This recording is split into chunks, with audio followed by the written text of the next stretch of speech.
How's it going, everyone? Thank you for coming in the morning. I know 11:30 is a little early. There's lots of lines outside. All right, we got to cut those, so we good. So thanks for coming. This is the Hey Listen Games Teaching with Video Games panel. It's the first time I've ever run this panel, so thank you for coming. All right, my name is Zach Hartzman. I'm a high school teacher out in New York City in the Bronx. I'm also the founder of Hey Listen Games. It's a website where I create curriculum, lesson plans, handouts, slides, and everything for people who want to teach with video games in their classrooms.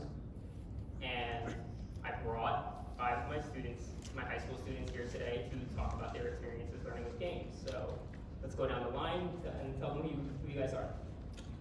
So my name is Victor, and when I started the class, I think it would be like, I don't know, I'd say like it's gonna be boring, but it's not. How dare you? Hi, my name is Starling. So when I heard that I'm gonna take a class with game, I like, ooh, we're gonna play Smash Bros or something like that. And then that was good. I learned some things there. So, hello guys. My name is Lenin Vanderhorst from Dominican Republic, and I'm currently running my last year in high school. And looking forward to studying college computer engineer. And yes. Yeah, I'm Misael. I'm from Dominican Republic too, and I'm a senior at the school that he teaches. Ellis Preparatory Academy. My name is Danny Castillo, and I'm Dominican.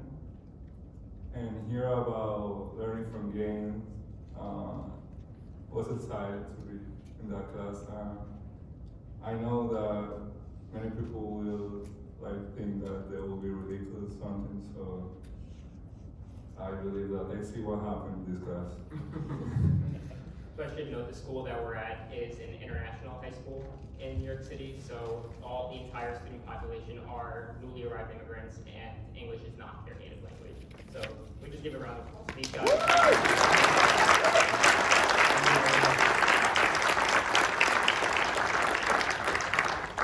All right, so I'm going to talk a little bit, and then we'll get into conversations with these guys. I'll try not to talk too much. Oh no, I got ahead of myself. I'm a teacher. There needs to be a do now. All right.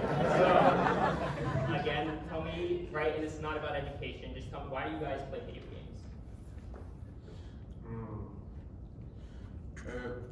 I play video games just the majority just to relax when I have free time, to get to forget about to stress out myself, to have a fun time. Yeah, me too, to have fun. Yeah, I'm also playing too, but it's to relax my mind and don't be with a two-way instead of you, and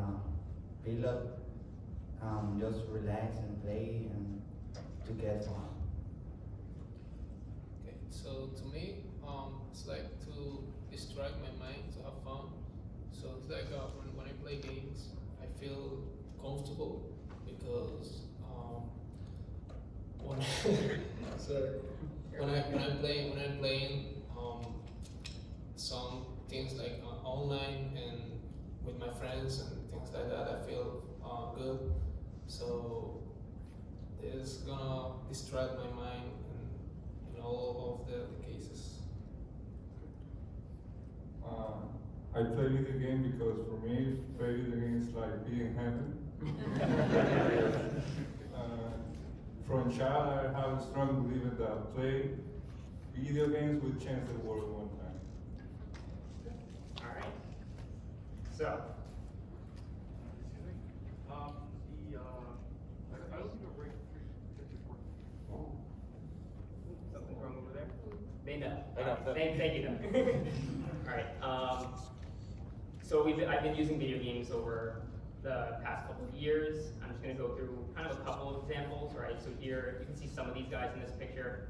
One of the classes I teach is called an advisory class. I'm sure a lot of you have something similar at your schools. It's more about social emotional check-ins, making sure that they're on track for graduation. And last year, after the English Regents exam, which is the New York State test that they have to pass for graduation, we played through Celeste to go over a growth mindset, because a lot of students, especially at our school, won't pass this exam their first attempt because English is not their native language, right? But the entire point of this game is that you try again, you try again, you try again until you do succeed, right? And I believe all 5 of these guys passed that exam. So they're all.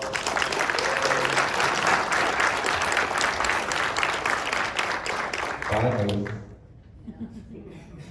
Right, finally. So another one I like to play with is Papers, Please. Last year when we were learning about immigration and refugee crises, right, we played through this game, and it was just for a day to see how to make connections. Remember this? Yeah. Right, Like, so- was like I was simulated like to get you into like those times when they're confident and those stuff.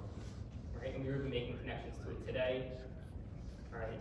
This is more recent. This was this year. Picture's a little dark, but we were playing through What Remains of Edith Finch to learn about various literary elements and how literary elements from Sparkle devices are used in video games as opposed to traditional text.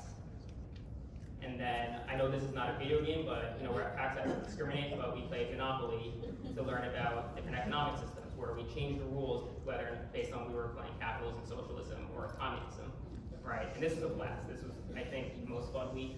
Right, this year. I don't know if They were not happy with each other, right? Right, there was a lot of corruption going on. These are just some of the other games that I've taught with over the past couple of years. Again, I have all the lesson plans for these available. We have times about propaganda. Florence is about the rise and fall of a relationship. Same with Emily's Away. Super Smash Brothers, we actually played in class to learn about how to make bar graphs and analyze graphs. And Kind Words, just, if you haven't played Kind Words and you just want like an hour to relax and just do something positive, go check out this game. It's really wonderful. And so to the point, what is Hey Listen Games? I'd say about 4 years ago, I was looking to find ways to teach video games that I would teach with movies, I teach with TV shows, I teach with comics. And whenever I went online, there's plenty of resources available for me to pull from, because teachers have been doing those for a while now. And when I started looking for video game materials, there was nothing. Not a single, I couldn't find a single lesson plan, single handout. And I'm not talking about educational video games. Those have their place, but I'm talking about entertainment games that we can use just like comics and movies in our classrooms. And when I noticed that, I was just like, all right, I'm just gonna start making them.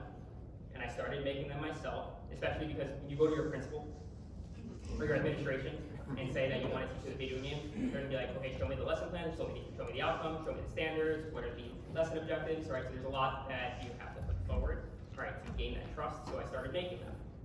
And then towards, I think it was March last year, I officially published the site to just make all the resources just available. If you go to the website, they are sorted by subject, right?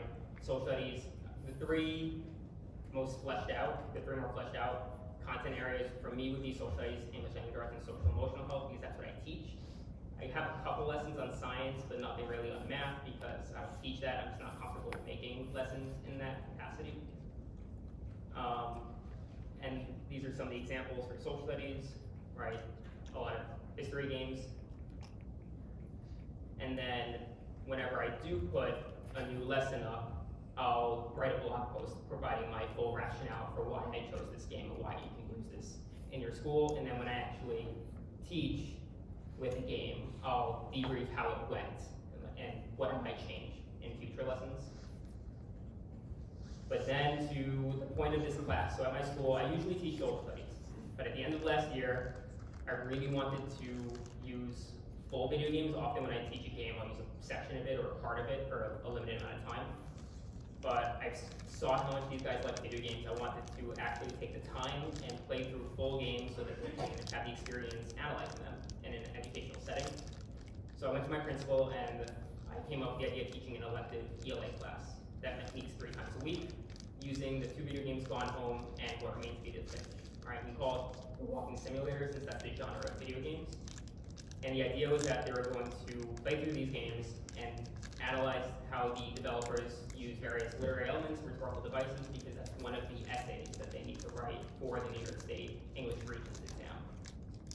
And I know that's something that a lot of students have struggled with. Alright, so you guys started touching on this when you introduced yourself, but before you actually took my class, right, what did you think when I went to you and said, you're going to be in a class about video games? Yeah, go ahead. To be honest, I was like really excited because like it would be like something different. So from the all class that we took, like it would be about video games and stuff, and I like it, I enjoy it.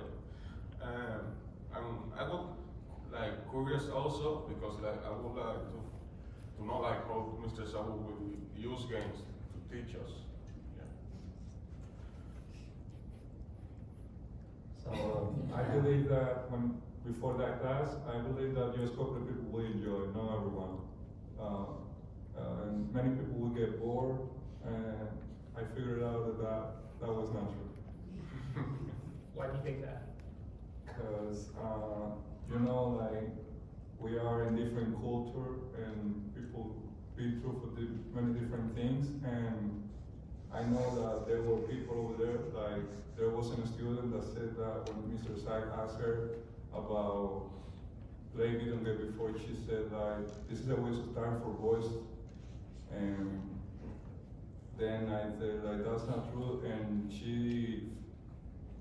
when the teacher asked her, she said like she never played before and she never saw something interesting about playing games and those kind of things. And at the end of the class, she figured out that she would love games and she would play more games. At the beginning, I just thought that I was gonna play it. That's it, like I'm not doing any homework or anything. I did not give homework, I gave classwork. That's why I said there's not gonna be homework. It's not the same video game homework that paper homework. So what I said before, that I thought that we're gonna play just games and that's it. I thought that was like a gym class. No, like the way yeah. But when I entered the class and I saw what we're gonna do, I like, oh my god, I'm gonna write an essay by a video game. Yeah, by a video game, but that was a good experience. So I will be honest. In the beginning, I said, okay, it's a freestyle in that class because we're gonna play. That's it. So the first time that I saw my teacher give me that paper with a lot of reading stuff, and I said, oh my god. I said, oh, this is gonna be boring. So in the week, I was like almost coding class because I don't wanna go that class. And when I go in every single day, like I learn more how to read, how to understand more, and also this is also helped me with the readings in the second part of the reading because we had to write an essay in the end. What we're talking about and also. Right, so I did create a full 30-day unit plan, so there are 30 days of handouts that these guys have to do, which I did not tell them when when I broached the idea of the class, I was not like, you guys are going to do worksheets for 30 days. All right, so we use the games Gone Home and Eat It Finch. I chose these games, right, for my own reasons, but can you guys tell me, what did you think about choosing these games as the two texts for the unit?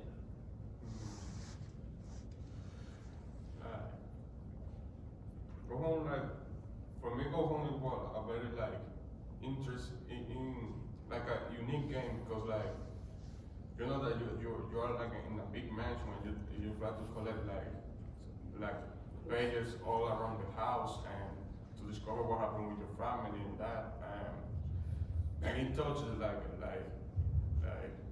very like dangerous themes about our society, about like Gender, sexuality. yeah, it was like I really enjoyed that game. I ended up buying the game to play it by myself because like I really like want to know like what happened with the family and that stuff.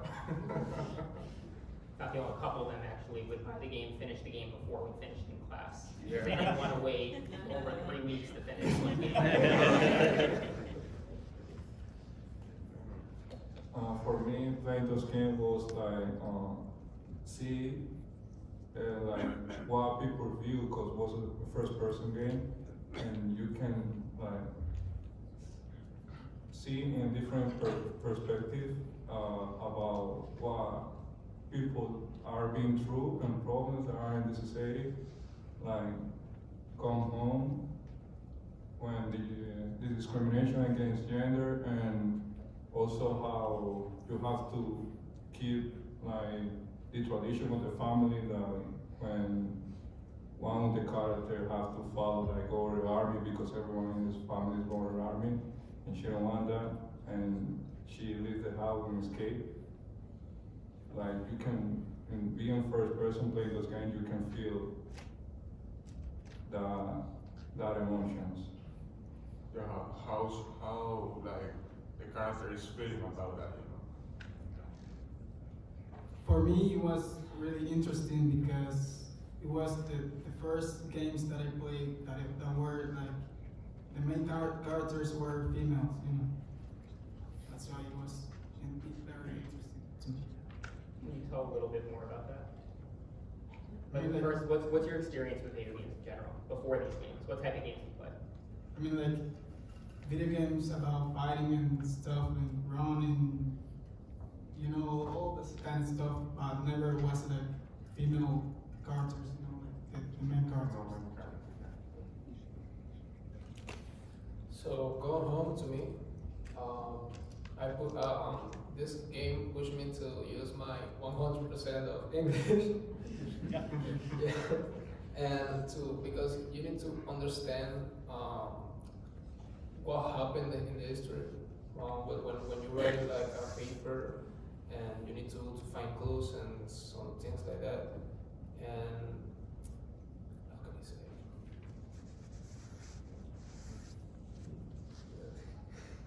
Sorry, I'm nervous. If you need to say it in Spanish, one of these guys will translate it.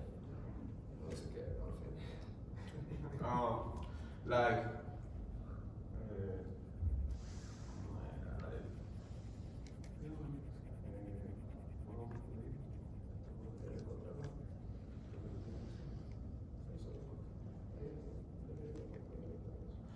yeah, you need to be like really careful, like you need to really like every paper, like you know, like to get into the story, like to like so you can know like and feel like how the main character is feeling about those topics and those stuff, you know. And also not just that, you have to like be more careful when you, because before that, not everyone like was discriminated by gender, and how being treating girls different. Now for us, it's like very different now. Like we are more open-minded. Yeah. So we're kind of touching on empathy, right? Understanding, putting yourself in other people's shoes. Yeah. Because that's what was the game about. Like you are in the shoes of the character, and you feel what she feels. I just want to say I taught Danny the word open-minded 3 years ago. I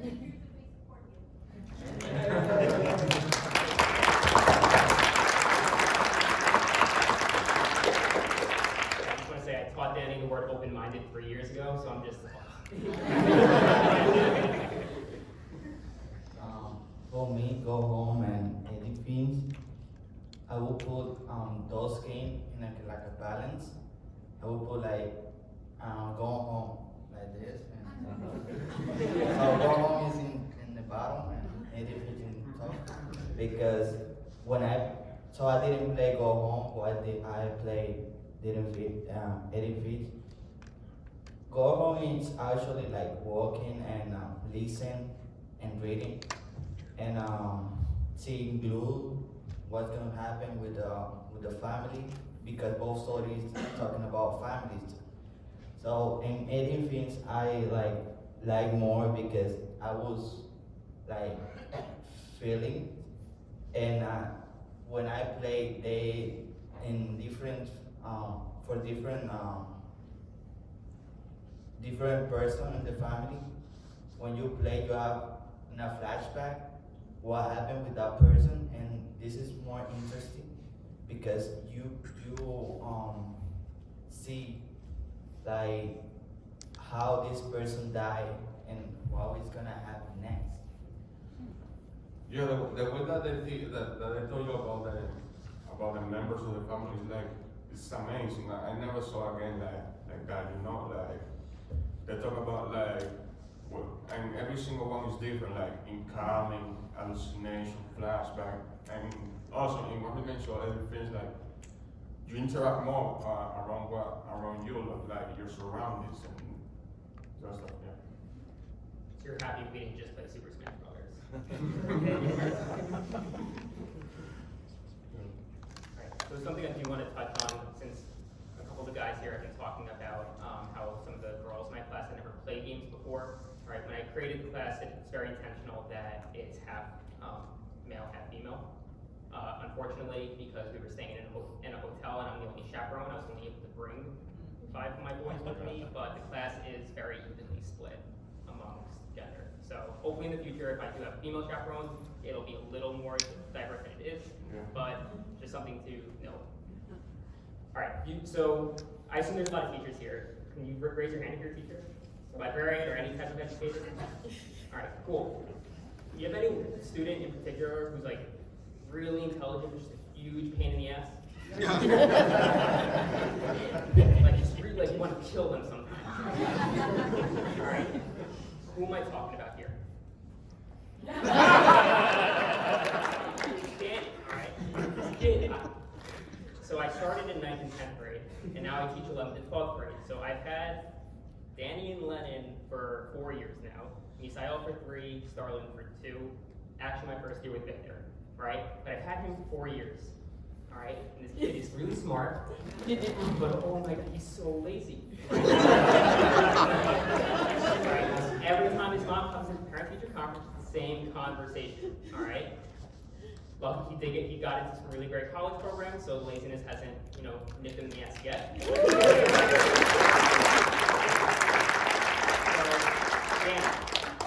All right, Danny, some background, right? We have an essay that we have to write every year. We started one back in November. He still hasn't finished it. Okay, he's still working on this essay. All right, he actually needs to finish this essay to graduate. He's almost there. All right, this is a paper he wrote. All right, it's on the website if you want to read it more in depth. But he wrote this in 30 minutes in this class. All right, he sat himself in the corner of the room and wrote a review for Gone Home.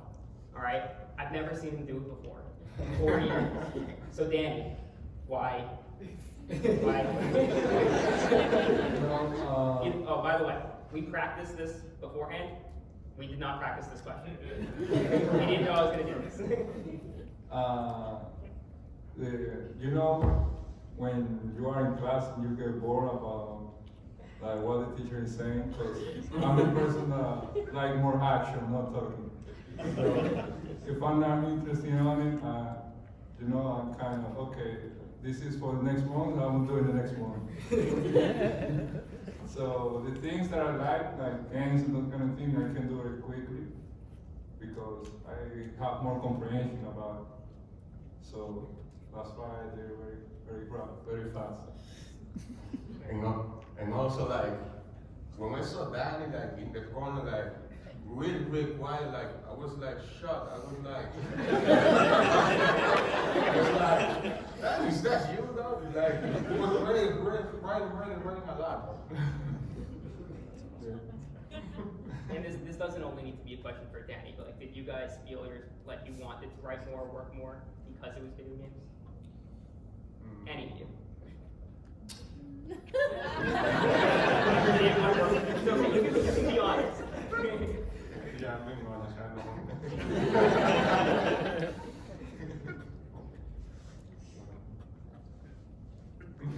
I mean, I wanted to write more, about the games, but I think I didn't.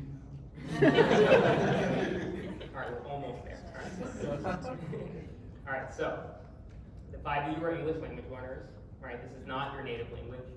So how do you think the video game medium, the fact that we were using video games and not a traditional text, a book, or even a comic, how did that aid in your ability to access the text? How did it help you understand the stories? To be honest with you guys, I don't like books. Like, if it doesn't grab my attention, like I will be like really bored. Like the only way like I read books is because of my English, like because I have to do it, like if not I will fail. Like, but the combination between something that I love and something that I don't really into, like I enjoy it a lot, like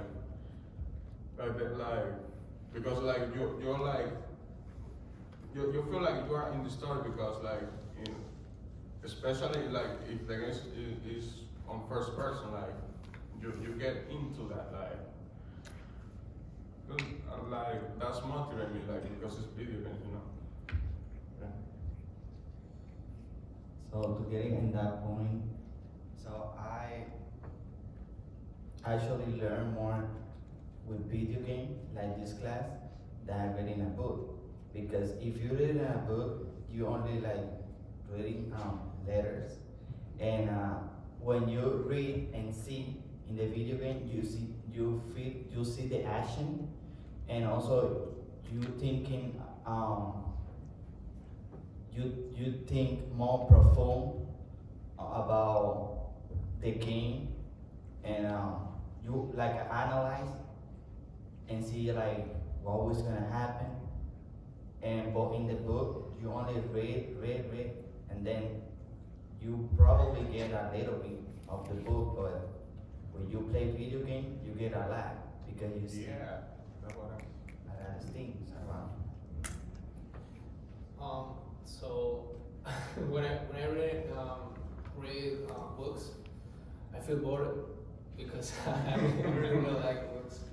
And when I'm playing games and need to understand or write something about this game, so this make me more focused because I'm playing game and I want to finish it. So when I put that focus in the game, that make my mind that I can understand what happened and I can write it.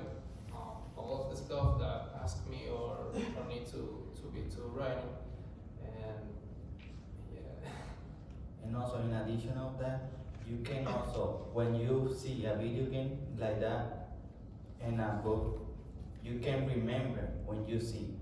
But if you read, you can like more forgetting about what you read, because you see characterizations, you see setting, conflict, Man, literally that kind of stuff. a lot of little, Literary elements. yeah. And in addition, also like there is so many games like that you have to know the story to be able to continue. Like if you don't know what you're gonna, you will get stuck in that game. Like you need like to pay attention to details and those stuff. Yeah. So I mean, using multiple senses to learn something is just better than using one, and when you play, you can use like those things, like you can hear voices, you can read, you can see, you know, you can touch. For me, it was like, okay, this teacher is smart. He finally found a way to make me work.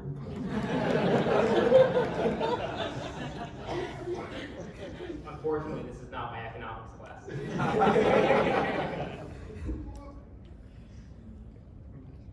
That's it. Alright, so, and to be clear, like, it's not only playing video games. I would actually bring other nonfiction texts and build it into the curriculum. Right, we didn't practice this question, but what did you guys think about when we read something also in class that connected with the game?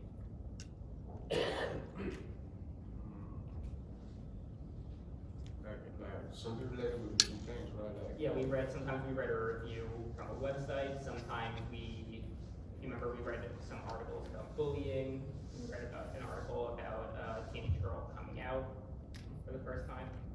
Right. Yeah, I enjoy those texts, plus like you're playing the game, right? And those texts like help you like get more into that specific topic. Like it makes you think, like, to develop more ideas and yeah. Like,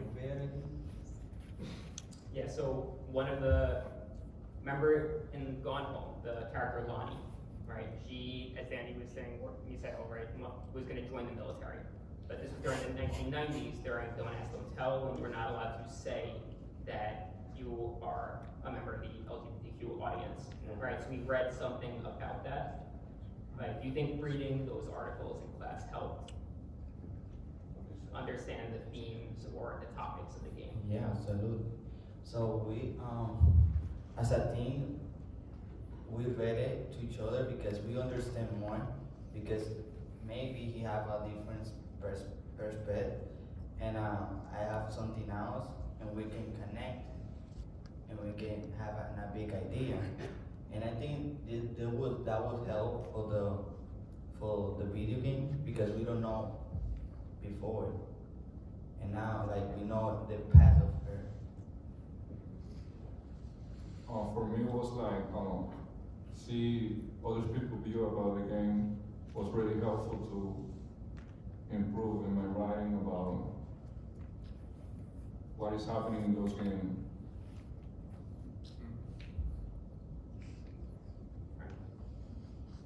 So I put this question here because this is probably the biggest question I get when I mention that I teach video games. So we played both games together as a class, right? I did not buy a copy for each student in the room, which is usually the first thing people ask me. How did you afford or get the funding to buy 30 copies of the game or 30 consoles? So that's not what happens, right? I have one console, we played both games together as a class. Do you guys think this worked well? Was it worth it to play the games together as a class, or would you have preferred to have your own copy? For me, in my opinion, I think it is worked well because like everyone in the class, we share the game, like we play the game together, and except if you like end up really liking the game, like to buy a copy, but you like me, I did not buy it Gone Home because I really love it. But in general, I think it worked well. Like you can share, you can hear the thoughts of your parents, you know. Yeah. For me, it was like really worth it because we made people that never played before try something new. Yeah. And Yes. probably many students in the class will believe that that was a time because they spent a lot of time like trying to figure out what to do with the joysticks. But we learn each other because sometimes those who doesn't know about how to play, we try to teach them how to play, and probably they will love, and probably they will buy again and start playing new games or probably the same game. So to me, playing games with a group is a word, how can I say?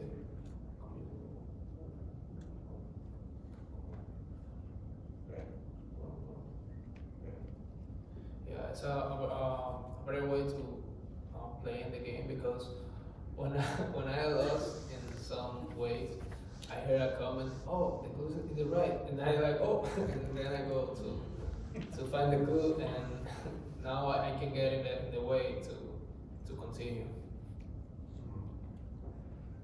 I think it was good in that when Mr. Zach put in with one copy, because if each one have a copy, so it's not gonna be interesting because maybe they gonna distract themselves and they're not gonna do what they do.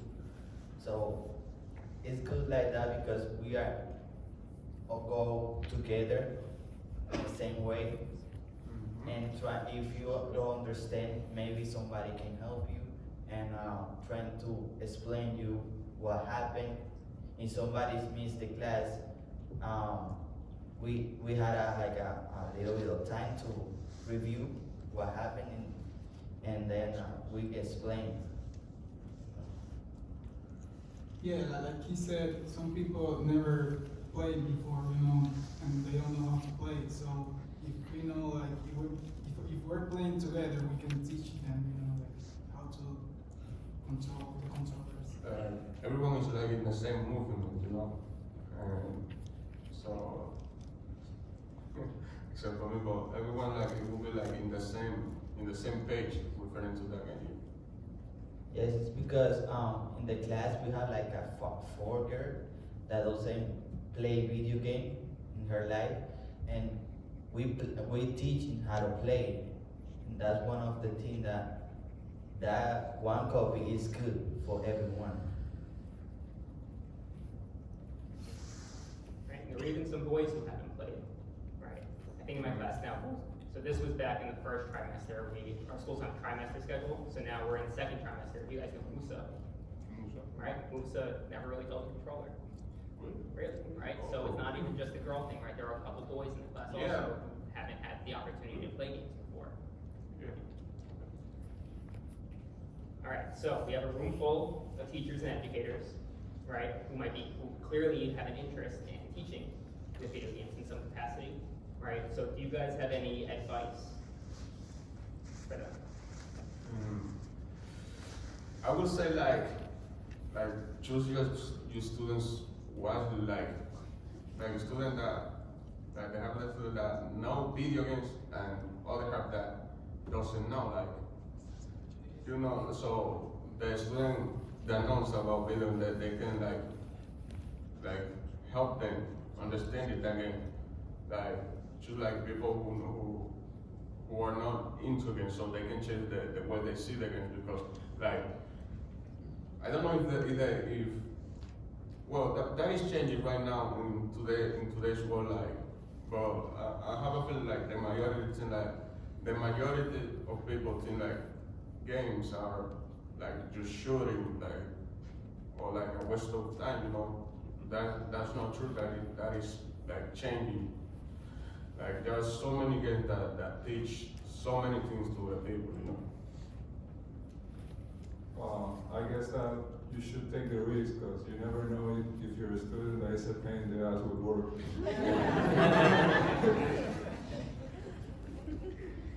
So I think Mr. Zach is a good example to you guys create something like that in your class. Like Danny said, take a risk, and because he said that he spent like four years to create that, and if you have the opportunity to create something like that, go for it. That's something different. Or something different.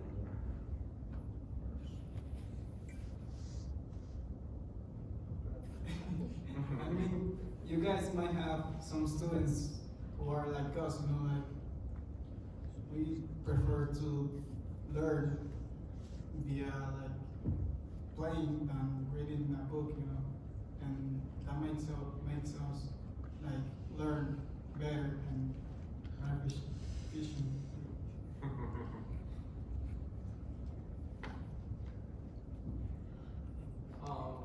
Try. Because you didn't know if this student likes game, and when he stay like us about video games and writing about video games, maybe they excited and they put more focus in the class and do the best. So, Yeah. When Mr. Zach told me, he asked me, Danny, would you like to talk about in front of a lot of people? I said, no. And he asked, what happens if it is about video games? I said, yes, okay.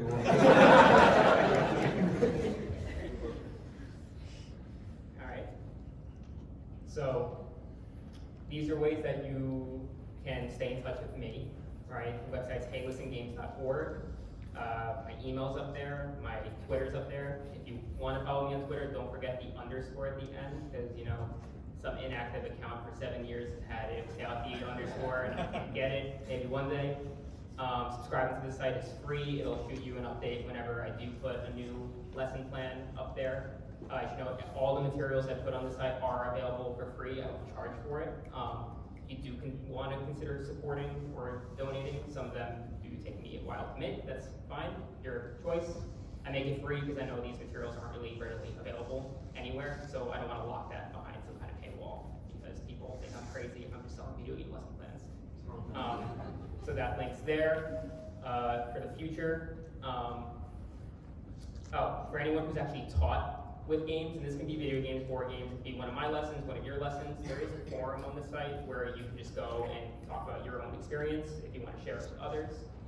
And this is the next unit I'm teaching. These guys don't actually know it yet.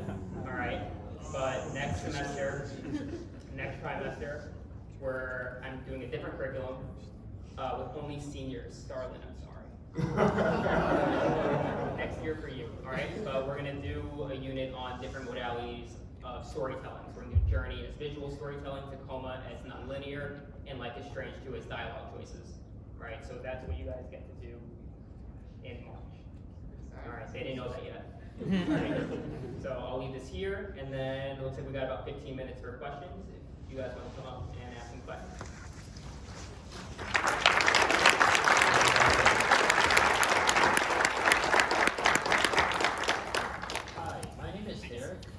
Junior in high school, and I'm doing my junior project about the effectiveness and potential of video games in a classroom.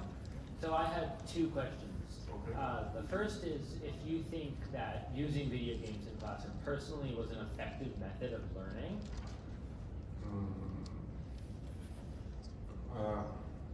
I really don't consider the games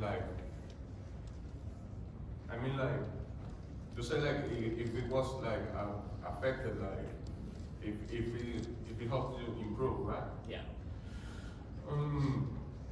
Yeah, for me, it helped me a lot because, as I mentioned, I enjoy a lot playing games. It depends on the people, yeah. I guess yes, you will learn a lot of things, but everything depends on what game you are playing. Because Yeah. for Call of Duty during class, I guess that you're not gonna learn it. And yeah, my other question is, for someone making a game, what would you say is the most important thing it would need for it to be an effective teaching tool? Ooh, it's a tough question. I've never made a game. I'm trying to, so. Yeah, be honest, in what message you're trying to send, right? There's whatever theme that you want your players to get out of it, right?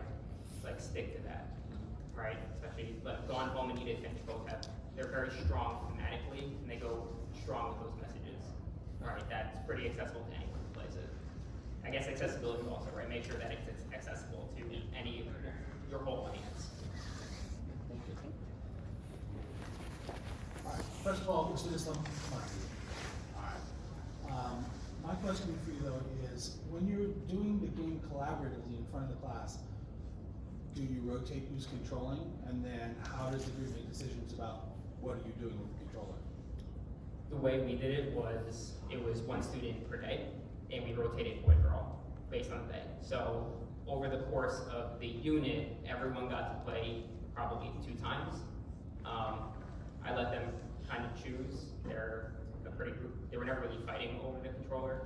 I also didn't force anyone to play because there were students who just preferred to watch, which is fine. We also play rock, paper, scissors. So to make decisions like, we're gonna do this or we're gonna do that, it was whoever was at the controller, or you were more doing the rock, paper, scissors? No. It was me and him. That's it. Right, so it's kind of being treated like a movie, right, for those who weren't the player, but they could chime in and be like, go this way, go that way to help out. But the person with the controller was the one who ultimately made the choice. Yeah. Sweet, thanks. Hi, I'm Bill. I am currently getting my master's in teaching, and I'm going to be doing secondary mathematics. So my question for you is sort of geared towards my subject matter, but when you used games as a learning construct, how did you incorporate formative assessments, summative assessments? Like, how did you issue homework? This is something that's very different than your typical and traditional gradebook-oriented learning structure. What were some of the adaptations you had to make to accommodate for those things that you typically kind of have to show your school that you're tracking progress? Yeah, I can't speak to math in particular, but for each day, there were handouts with questions that they had to respond to.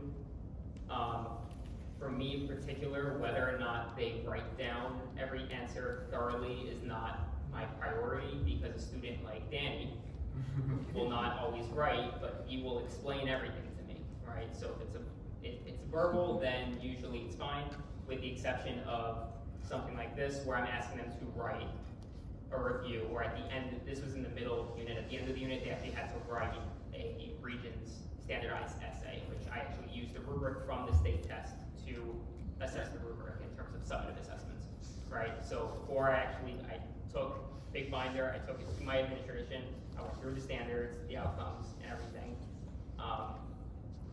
So yeah, it's all built into that. Thanks everybody. I do hope to get more math stuff in the future. I don't have the content knowledge. You answered the question though about like how you kind of like track the progress and showed it to your administration, so thanks so much for your input. Thank you. Hi, I'm Mike. I'm currently also a master's student getting a degree in special education and literacy. First of all, thank you guys for teaching me something like the inside of games. Like, I really appreciated that. But this is a question for the teacher. Did you ever have to make like accommodations or modify anything? Because I'll be working with students with IEPs, and like there'll be other modalities I'll have to learn through. I'm just wondering if you had any experience with that. I didn't, because, so I built this with the mindset of English language learners. So like, if I was in a typical school, then I would scaffold for English language learners and so on, but I kind of created it with that already in mind. Okay. Not that it isn't accessible by any standard school with native speakers. And for IEPs, none of the students in my classes so far have had an IEP, so I haven't had to do that yet. But I would love for you to use some of these. I'll contact you and let let me you know. because I will, if you come up with scaffolds, I will throw them in there. Perfect. All right. Awesome. Thank you. Hello, my name is Gabriella, and first I just wanted to say, as someone whose Spanish was their first language, I think this is amazing.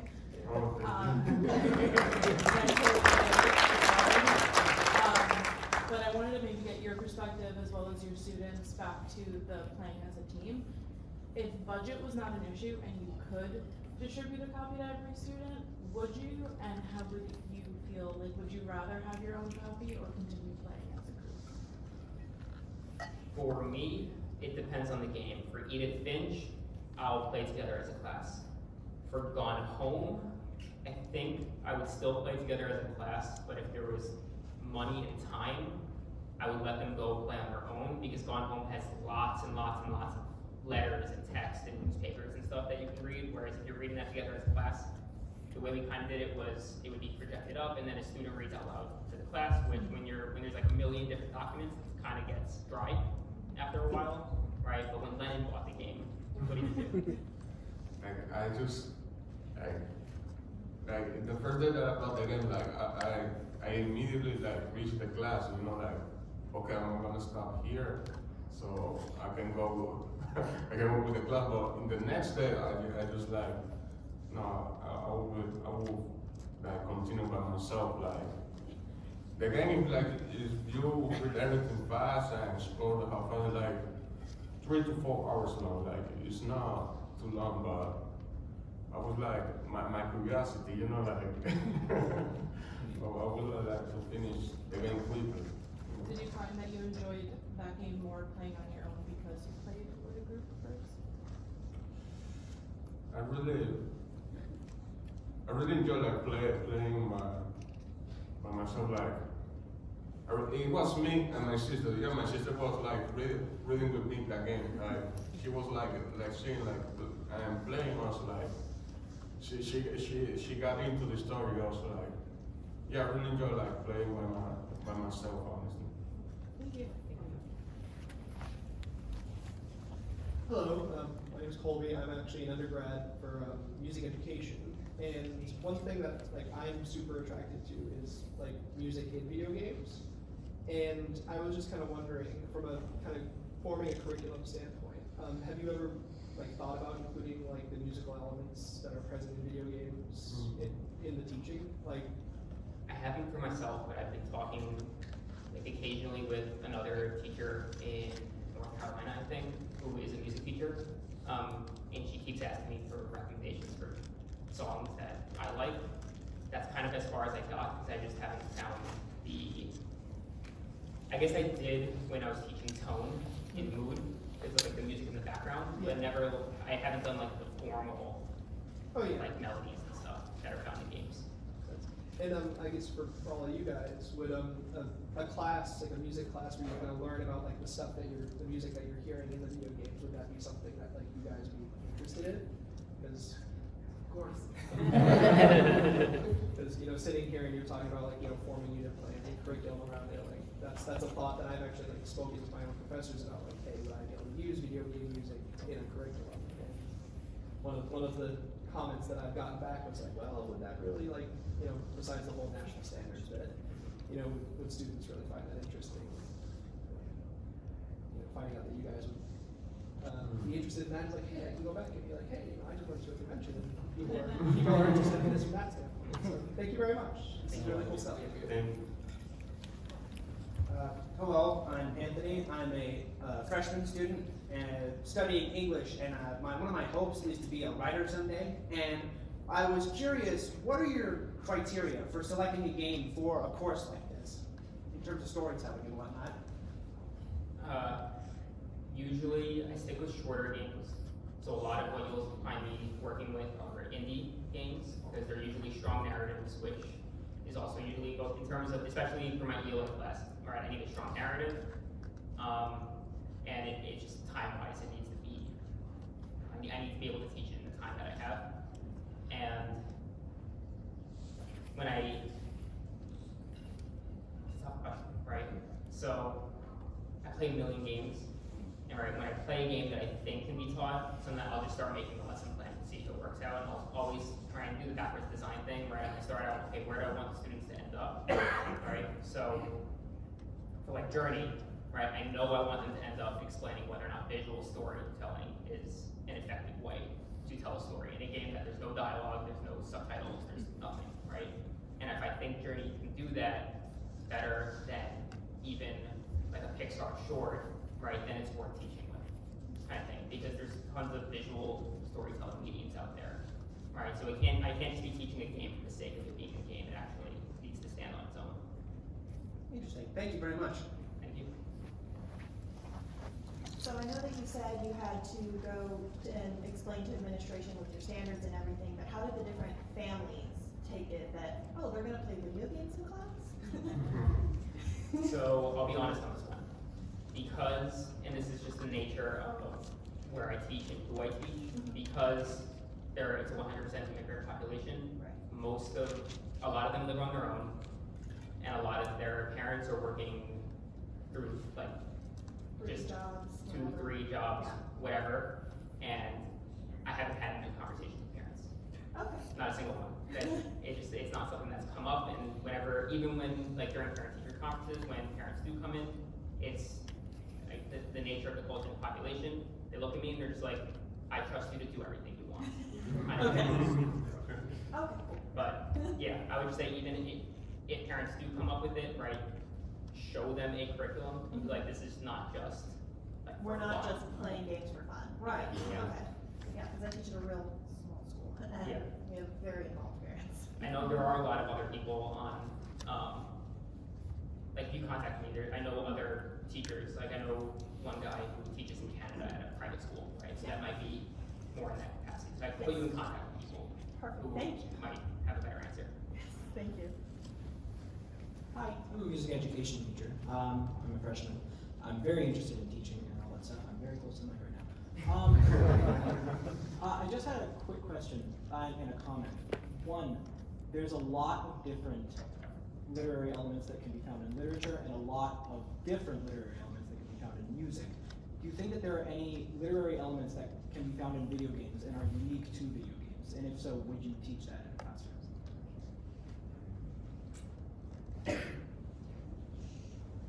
Wait, do you want to answer or do you want me to answer? Like, you know, like that, like the question was like, if we can find like literary elements in video games, like, oh, okay. There has been like, there are like especially dedicated like to history, you know, like instead of multiplayer, like there are games like with amazing story and that you can analyze it and think about it, you know, like identify like elements. Yeah, that's stuff. One thing that I want to add is like when we started to play on phone, one of the things that Mr. Zach do was like a very like scary sound in the beginning, and he said, guess what happened? And everyone was like, oh, someone will die, we are going to kill many people, the family disappear, we don't know what will happen, and nothing of that happened. Like, it was something totally different that would happen. So like a combination of senses is something, right? And some people have a natural ability when they read to create all that, but, right, especially for English language learners, they're reading, they're often focusing more on just translating, so they understand the text. So it can be harder to get those other senses built into it. And just a brief comment. I think that this could extend very, very well to not just what what the game designer is saying through their story that they're making, but how they're saying it too. Similar to rhetoric and language, when you're describing like how the author gets this across, how it makes the person feel. I think there's a lot of ways to do that in video games. It's really interesting to see how people do that. So I see that time's up, but we'll be outside. So if you do have questions, you're first. Oh, we're outside. We're outside. All right. Thank you guys so much.